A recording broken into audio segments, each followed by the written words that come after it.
Hello, we are Hotel News Now. We're reporting from the International Hotel Investment Forum in Berlin.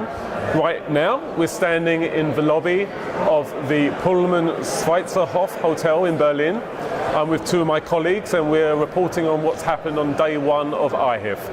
I've certainly seen a great deal of optimism still. We may hear that a lot every year, but it's still, Europe has the fundamentals for brands are really eager to keep on adding assets and brands into this arena. And one fact we heard today was that global air travel passengers are going to move up from current numbers, about 4 billion a year, up to 8 billion. And we know a lot of that is going to come to Europe. So Stephanie, what are you hearing? That optimism about Europe in general is something I heard so much today, Terry, and what's exciting to hear a lot of people talk about is that maturity of the European market for investors, for brands like you mentioned, and also for investors. You know, we talked this morning, speakers talked a lot about that return of institutional capital into Europe. It's now the #1 equity source of hotel development into Europe beyond private equity, and I think a lot of people are excited about that. Jeff, what do you see? You know, exactly the same thing.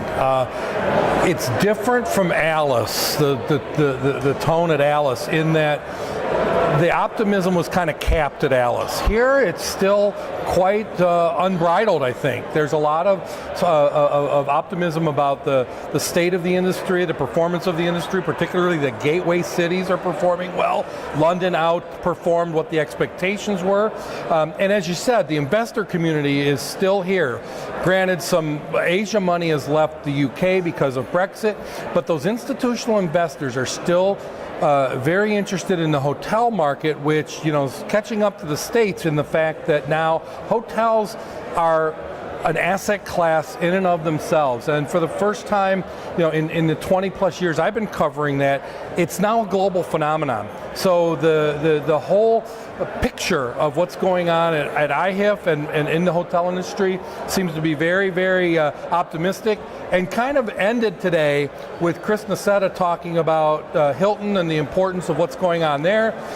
When asked if there was going to be more brands, he said, well, I don't know how many, but we will have some new ones. And then I thought the most interesting thing that he said today was Hampton is the strongest brand in the Hilton system, and he believes it's the strongest brand in the hotel industry worldwide.